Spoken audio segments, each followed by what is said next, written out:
We will fight for justice till the day we die. We flames, not flowers. We will not wilt before your corporate power. We are flames, not flowers. We will not wilt before your corporate power. Union Carbide, you cannot hide behind your deadly cloud. I'm joined with by two survivors of the Union Carbide disaster, and also those exposed to poisons of Union Carbide and Dow Chemical. On my immediate left is Farad Jahan, who was 5 months old at the time of the disaster, and till today, several members of our family who were directly exposed, and even the next generation continue to suffer medical problems as a result of the disaster and the ongoing contamination. And this is Bati Bai Rajak. She was 4 years old at the time of the Union Carbide disaster, lived very close to the Union Carbide factory, and now lives in an area where the groundwater is contaminated as a result of reckless dumping of Union Carbide, its toxic waste. She is also an active campaigner in the community in talking about and in seeking cleanup from Union Carbide and Dow Chemical, and also documenting damages on the next generation, and especially on those who have drank the contaminated water. And maybe you can say what happened 40 years ago. This is the 40th anniversary. 40 years ago in Bhopal, India, Union Carbide Corporation, an American company, ran a pesticide plant where they deliberately did massive cost cuttings, designed a substandard hazardous waste management system. And, there was a gas leak on the night of 2nd December, 1984, basically an explosion where more than 27 tons of methyl isocyanate, a chemical they were using in production of one of its pesticides, leaked out of their plant. None of their safety features were working, including the vent gas scrubber. This was not a disaster that happened on one day. This was a disaster in making. They were cutting down, in order to save $40 a day, they had shut down the refrigeration system. And when this leaked, even the PA system was not working. So as people started to run from their houses because they were coughing and they were out of breath, the faster they ran, the faster they died, as MIC entered into their bloodstream, causing damage to their lungs, kidneys, eyes, immune system, and women aborted children on the streets. As a result of the disaster, more than 8,000 to 10,000 people died within the immediate aftermath. This is calculated on the number of trips that the truck drivers made to carry dead bodies and dump them into the river or for mass cremation. And more than 500,000 people were disabled for the rest of their lives. Currently, more than 150,000 people continue to suffer from chronic illnesses. 93% of the people who were exposed to this got only $500 as compensation from Union Carbide, which was negotiated by no other than Henry Kissinger. It only costed Union Carbide 43 cents per share for disabling 500,000 people and basically having a genocide in the city of Bhopal. And not a single individual or corporation has been held criminally accountable for the world's worst, deadliest corporate massacre. Union Carbide was taken over by Dow Chemical Company, who refuses, and Dow Chemical took over Union Carbide, knowing fully well that Union Carbide was proclaimed an absconder from the Indian courts, that they faced civil, criminal, and environmental liabilities. Having full knowledge of that, Dow bought this, and Dow refuses to abide by any of the responsibilities and liabilities of Union Carbide, and continues to say that they have only inherited the assets and not the liabilities. And unconnected to the Bhopal disaster is the ongoing environmental contamination that continues to unfold in the city of Bhopal, where From 77 to 84, Union Carbide dumped thousands of tons of toxic waste inside and outside the pits that they had made, and the pits, which were lined with plastic, had leached back in 82 itself. So now we are in a situation, and Carbide knew about this. Before the disaster, they knew about this. The cattle was dying, they knew about this, and never told anyone, not neither the government. And after the disaster in 84, they just simply abandoned the factory and left and never came back. And now there is a situation where close to 200,000 people live in communities around the Union Carbide factory area, and their groundwater is contaminated with persistent organic pollutants and heavy metals. And there is a rain, thousands of children being born with birth defects in these areas, and Dow Chemical continues to say that they are an American corporation and will not abide by the jurisdiction of Indian courts. And maybe you can invite them, ask them how they got involved and when they got involved in this struggle over getting justice for the victims. So वो पूछ रहे हैं कि आप लोग कैसे इसमें जुड़े, आप बताइए, आप बताओ. How old were they when they became involved? और कब से जुड़े बताइए. अब सन का तो मुझे मालूम नहीं, लेकिन मैं काफी सालों से जुड़ी हुई हूँ. मैं गैस पीड़ित भी हूँ और पानी पीड़ित भी हूँ. जब से गैस कांड हुआ है तब से ही मतलब. बोलो. मैं गैस पीड़ित भी हूँ, पानी पीड़ित भी हूँ, और यूनियन कार्बाइड से करीब 1.5 किलोमीटर दूर अपने परिवार के साथ रहती थी. और जिस रात गैस कांड हुआ, ये कब से जुड़ी हो, सवाल वो है, आपकी कहानी नहीं सुननी उनको अभी ना. कब से जुड़ी हो वो बता दो. सन याद नहीं. तो जब से जुड़ी हो तब से बता दो, कैसे जुड़ी हो ये बता दो. रैली लेकर गए थे हम लोग दिल्ली, तो और वहाँ की भूख हड़ताल करी थी, तब से जुड़े हैं हम. और बोलो कुछ. 5-6 साल हो गए. Okay. Bati was only 4 years old at the time of the disaster, and she has been involved for the last several years. Basically, she got involved when we started talking about we started talking about that there being contamination in the groundwater, and so she was active in that struggle in seeking clean drinking water. Then recently, she also went on a hunger fast against the Indian government, seeking appropriate compensation from Union Carbide and Dow Chemical last year itself. She's been part of rallies, direct actions, and has been hearing about this through her parents and through her community, who have been very actively involved in the last several years. मैं 2009 से जुड़ी हुई हूँ, और इससे पहले मैं यहाँ पर कॉलेज की तरफ से आई थी एक प्रोजेक्ट के लिए, कुछ डिटेल लेना थी गैस हादसे पे. उसके बाद से फिर मैं यहाँ से जुड़ी 2009 से, तब से अब कंटिन्यू यही काम कर रही हूँ, और बस्ती में जाकर मैं लोगों के स्वास्थ्य के ऊपर और जनजात विकृति के ऊपर जानकारी इकट्ठा करती हूँ.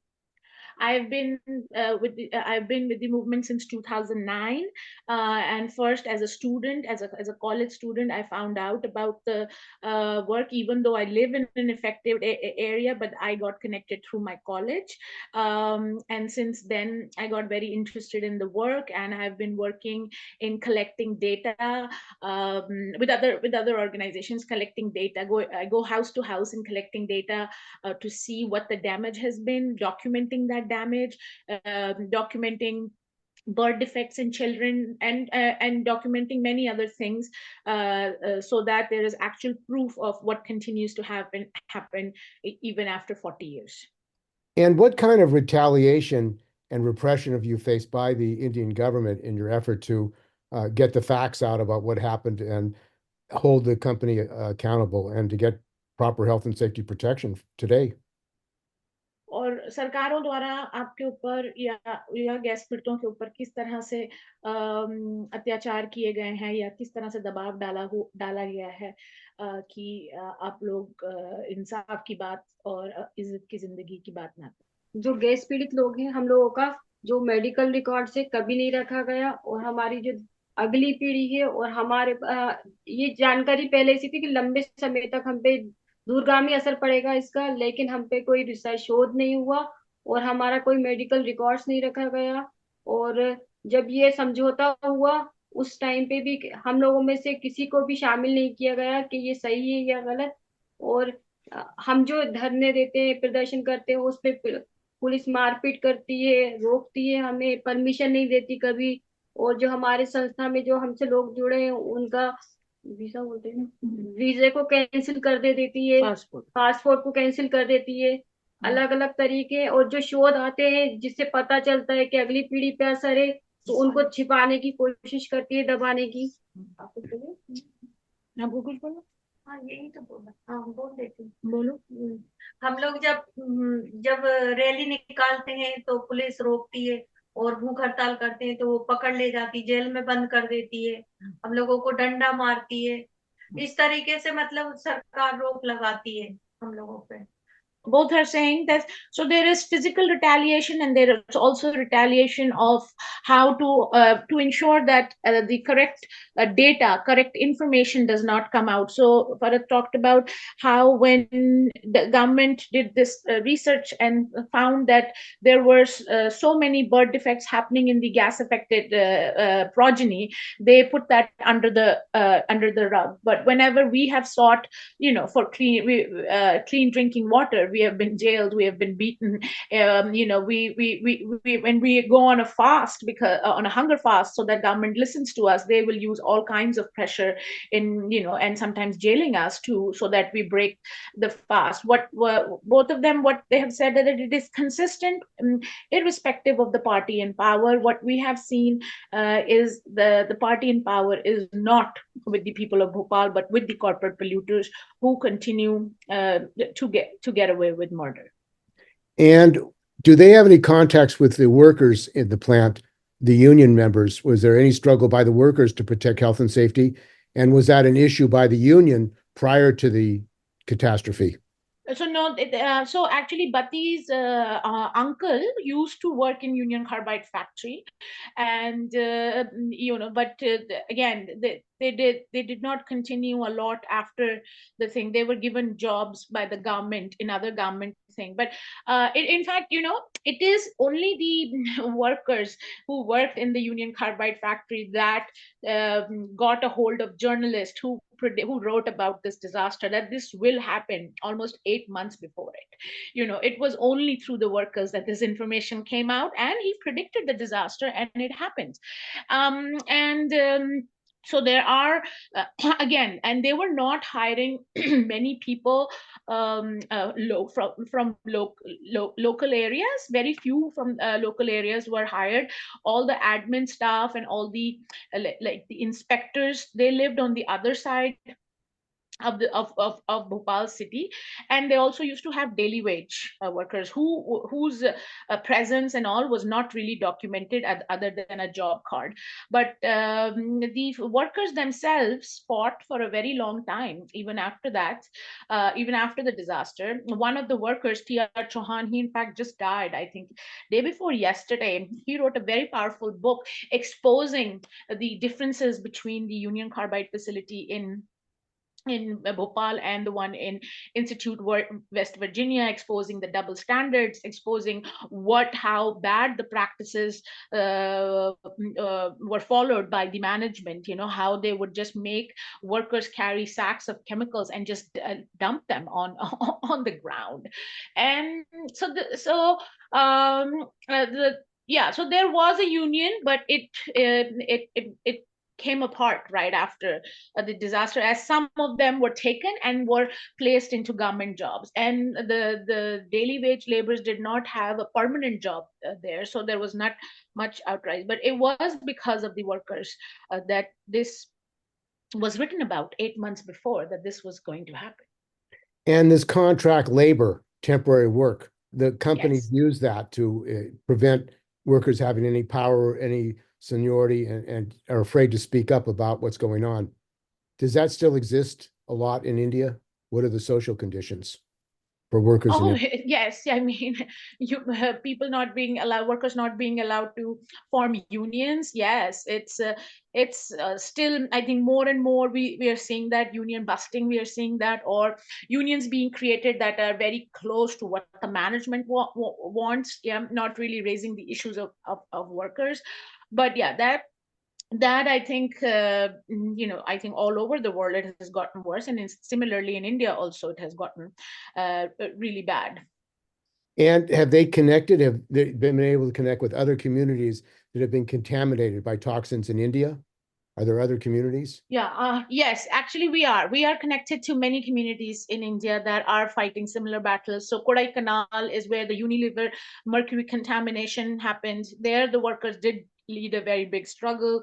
There was a settlement after many years, but settlement only for the workers' health, but nothing for the environment. um, Similarly, we have been in touch with the Sterlite factory, which is owned by Vedanta. It had to be shut down because there was a massive explosion, and this is just right in the last few years. And then recently there was a gas leak in Ennur, also in south of India, and we've been connected to their struggles. There have been similar struggles happening against Coke and Pepsi in India, which we have been connected, but also a lot of, I mean, all the in Punjab there is heavy use of pesticides, which is causing farmers, which is causing high rates of cancers in farmers. And in fact, there is a special train that goes from Punjab to different parts of India just to take them to cancer hospitals. So yes, we are in touch with several of them. In Kasargod, again, there is a similar contamination where the government would, in order to grow cashew plantation, they would spray endosulfan, and there also there are people who are directly exposed, but also problem in the next generation. So yes, there are many Bhopal, slow and silent Bhopals that people in Bhopal are connected to and drive inspiration from each other. Yeah. And the government of India, Modi government, say that they want to bring in international capital, big business from around the world.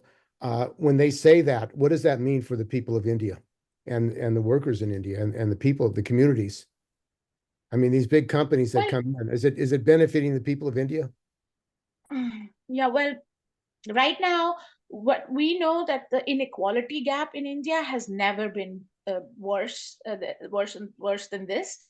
So the top 1% and the remaining is, there's a huge gap. There is massive unemployment, even though not only are we not bringing in other companies for foreign direct investment, we are trying to make in India. We have our own corporates, yeah, Adani and Ambani, which our prime minister is pushing that they get contracts in different countries and uses his lobbying power to make sure that happens.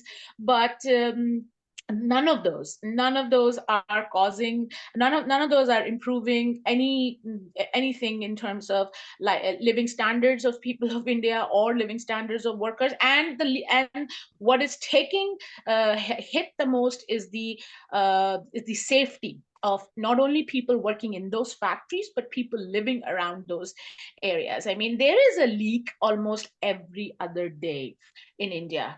And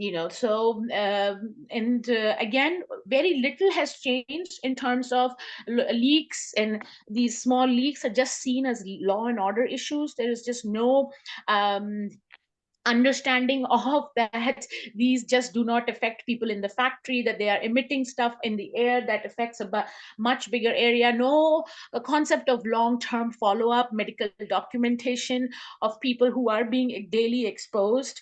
And all of them basically paving a very easy path for all of these corporations, where it is hard to say that my injury, whatever exposure I am facing is because of the industry or the company in my neighborhood. And maybe they can talk about the situation for women in India. I mean, because it seems women are the leaders in this struggle a lot of times. Is that the case in your struggle, and the women and their families fighting to protect their families? तो वो पूछे महिलाओं का इसमें क्या हो रहा है. और आप हमें भी उसके बारे में बता सकते हैं कि क्योंकि हम तीनों ही आप दोनों महिलाएं हैं, तो आपको क्यों लगता है महिलाएं इसमें आगे आई हैं? क्योंकि महिलाएं ज्यादा तकलीफें भोग रही है, क्योंकि महिलाओं की हम संगठनों ने जांच करवाई थी दूध की, तो उसमें जहर पाया गया। बच्चे विकलांग जन्म देती है, मतलब विकलांग बच्चे जन्म लेते हैं, और पति छोड़ देता है, और कम उम्र में पीरियड चालू हो जाते हैं। सफेद पानी की शिकायत महिलाओं में ज्यादा है, बच्चादानी में कैंसर की शिकायत ज्यादा है।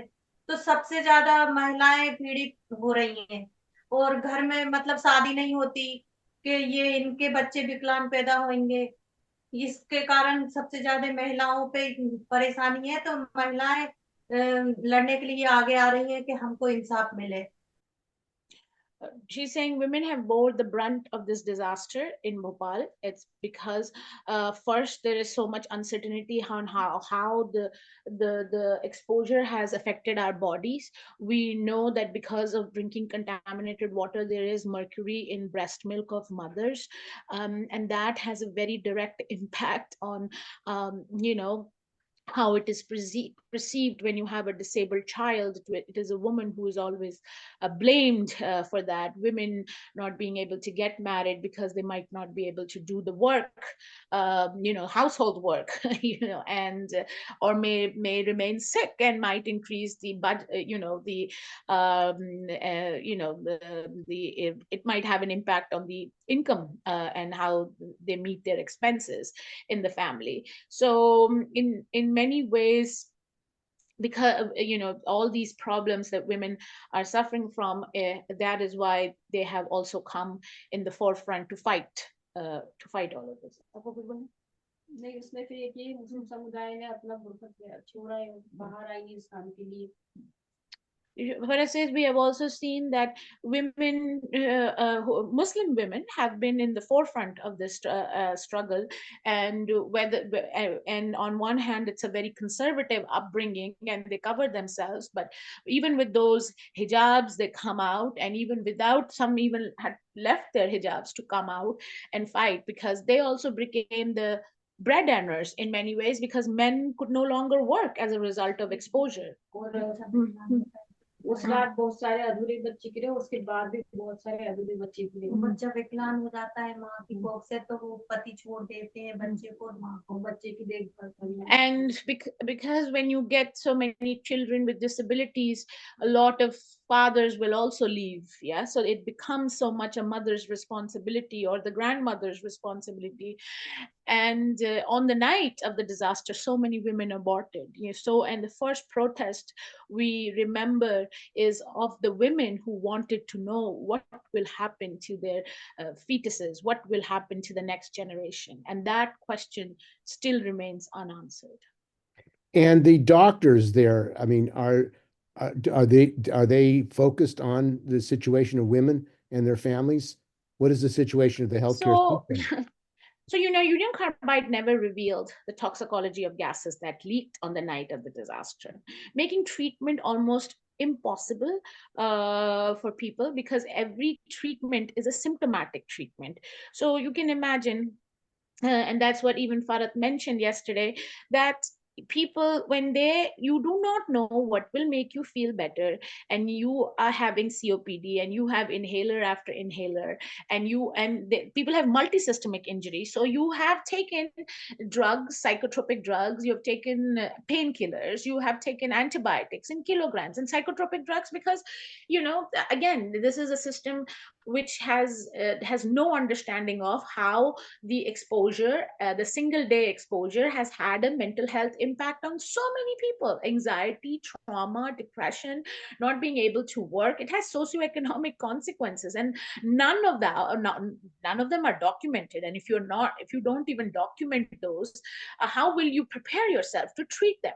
So, even if you look at, like, we still do not have a pulmonologist in any of the gas relief hospital systems. The nephrologist is a part-time person. Neurologist, very hard to find. psychiatrist. The government gas relief system does not have a single psychiatrist or a counselor to deal with people who are suffering from, trauma and anxiety. And then you have a generation who lost their access to education because they started working at a very young age. Any child, especially male child, who was within the age of 8 to 14 and lived in the surrounding area, started working at a very young age because their parents were no longer able to work. They lost their access to education. And now today they are in menial jobs, extremely depressed. Alcoholism plays a huge role in their lives. Yeah. So I mean, so no medical system in Bhopal is even equipped to deal with any of this.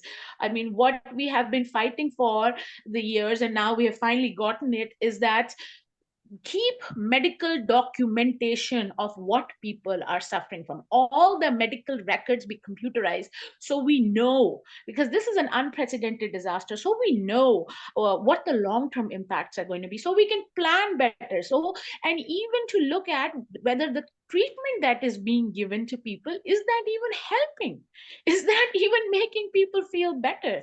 So yes, very little work has happened on that, and whatever work has happened, it has happened through the initiative of other groups who are doing it. But government, it works in this firefighting approach, which basically says, oh, this is a 1 day thing, a 1 year thing. Even the Department of Gas Relief is a temporary department for the last 40 years. So you can see the vision of the government, that they are not at all serious in realizing that this is going to have consequences for decades.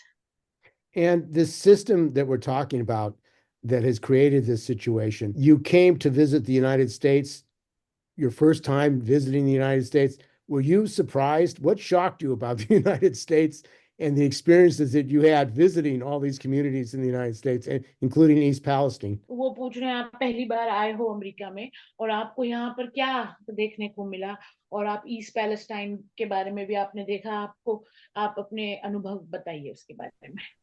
हम लोग यहाँ पर आए, हम लोगों को लगा कि यहाँ पे अलग होगा भोपाल जैसा, लेकिन हम अलग अलग जगहों पे गए, east Palestine, Detroit, east south west Detroit और ईस्ट ह्यूस्टन।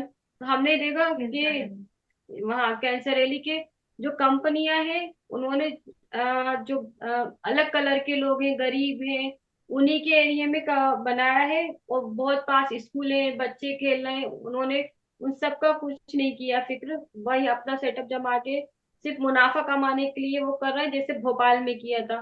और ईस्ट पैलेस्टाइन में जो हादसा हुआ, उसके बाद उन्होंने फौरन पटरी साफ करने के लिए करने लगे कि डबल से ट्रेनें चालू हो जाए, उनका काम नहीं रुके, मुनाफा कम नहीं हो। और जो लोगों को असर हुआ, उस पे क्या हुआ तुरंत असर, उन्होंने उसको भी नहीं देखा, और उसके बाद क्या असर हो रहा है वो भी नहीं देखा उन्होंने। और सिर्फ मुआवजा देकर इस हादसे को टालने की कोशिश कि दब जाए ये मामला, ये देखा हमने। When we came to America, we did not think it was going to be so similar to what we have been seeing and fighting in Bhopal. But we have visited Cancer Alley and East Palestine, Southwest Detroit, East Houston, and all these places. It is pretty much the same. It's the same playbook being being enacted, which is, if you are a person of color, or if you are a poor person, you will be, or if your class and caste and religion makes you of a minority, you will be affected, and you will be affected more. And we have also seen that like in East Palestine, we saw that they wanted the railroads to function right away. They did not want to lose any money, so they exploded that chemical, which caused more damage, and that was done again for just one thing, and that's just profit maximization and corporate greed. And we know that, similar to Bhopal, just like agencies who have been entrusted to look after our health are not doing it. So even people in East Palestine, we saw that they have no idea. They have no idea how their health is being affected, where the contamination is, how long will it take for the contamination to be cleaned up. In fact, there is an absolute denial that there is anything. And even in Southwest Detroit, we saw that how, there is a pesticide plant, there is a refinery, and right next to is a school of children, of elementary school children. And they're saying we are very shocked to see all of this happening in the so-called United States of America. Situation of a system, a global system that puts profits before people, before human beings and communities. Do you see this now more as an international struggle? I mean, not just a Bhopal Indian, but a global struggle that people are struggling to survive and have a future? So Bhopal is an example of corporate crime. And unless and until we see other crimes that are happening in East Palestine and Southwest Detroit, they are all examples of corporate crimes. And industrial pollution and climate change are the biggest threats, right, that our planet and our people face. And we strongly believe that we will not be able to end any of that unless we come together, unless and until there is an international fora for transnational corporations who commit such crimes to be tried, and the punishment being exemplary and within a time limit. But they have to be seen through the lens of corporate crime, because they are the ones that have the gravest of the consequences. They are so ubiquitous, and you look at they are least litigated, and there are net zero convictions in that. And unless and until we prepare ourselves and design mechanisms to deal with the kind of crime that we are talking about, because unless we have the definition of the crime wrong, because these are all on all the cases, there is already knowledge that their chemicals are going to kill people and damage environment and our children's health. PFAS is a great example of that, right?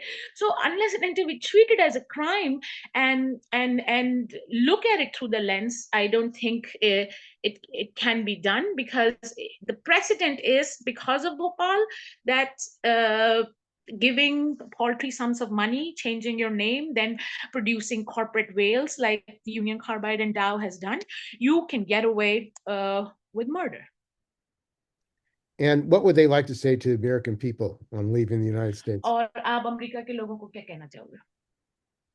हम यही कहना चाहेंगे कि America के मतलब लोगों से कि आप हमारा साथ दें, और यहाँ की लड़ाई और भोपाल की लड़ाई सेम एक ही है, और सांसद में बात उठाएं, और यह अमेरिका के लोग मोदी जी को भी चिट्ठी लिख के दें, ताकि उनको भी मालूम चले कि मोदी को कि आपके देश में मतलब अभी तक 40 साल हो गए, जो जहर अभी तक दवा पड़ा है उसको पी के लोग बीमार होते हैं और झेल रहे हैं, तो उनको इंसाफ मिलना चाहिए। और यूनियन कार्बाइड को डाउ केमिकल ने खरीद लिया है, तो डाउ की जिम्मेदारी बनती है कि वहां के जो पानी पीड़ित लोगों को सही मुआवजा मिलना चाहिए, उनको सही इलाज मिलना चाहिए।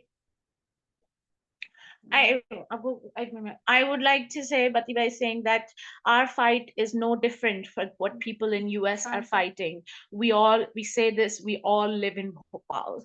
And we are obviously asking that you reach out to your Congress people and senators and tell them about what is happening in Bhopal. Especially, we're trying to get a resolution introduced, so get your Congress people and senators to sign up next month, endorse this. We are also saying that you write to Dow, you expose their hypocrisies, you tell them the double standards and racism that they follow in Bhopal should not be allowed. We also मैं ये कह रही हूँ कि ये कंपनियां मुनाफा कमाने के लिए वहां पे भी लोगों को जहर पिला रही हैं और यहाँ के लोगों को भी जहर पिला रही हैं। आपकी और हमारी एक लड़ाई है, हम साथ मिलकर लड़ेंगे, मानव स्वास्थ्य, अगली पीढ़ी को, पर्यावरण को बचा सकते हैं। In the context of profit maximization, the struggle in Bhopal and struggle in US in different places that we have visited is no different. It is about putting people's profit over people's health and environment, and that is why we fight, so we can save our next generation. And we're saying, let us unite together to save our children and to make this world to have a toxic free future for all of us. और 3 दिसंबर को यहाँ के लोगों को डाउ के दफ्तर के सामने धरना रखना चाहिए, रैली निकालना चाहिए, और कॉलेजों में बच्चों को भी 3 दिसंबर को कुछ करना चाहिए डाउ के खिलाफ। And on 3rd December, which will be the 40th anniversary, talk about that there should be no more Bhopals. Do something, do a demonstration outside Dow office or outside, if you are in a university and that you have a chair in your chair, and if Dow is giving money to your university, talk about that, expose that. But there are local slow and silent Bhopals happening in so many places. So talk about your Bhopal, but also talk about our Bhopal on 3rd of December. So you're calling for an international action of all people around, Yes. all communities around. So International Day of Action for Bhopal, for all your Bhopals. Okay, well, thank you very much. Solidarity. Solidarity. And in your struggle. Okay. Thank you.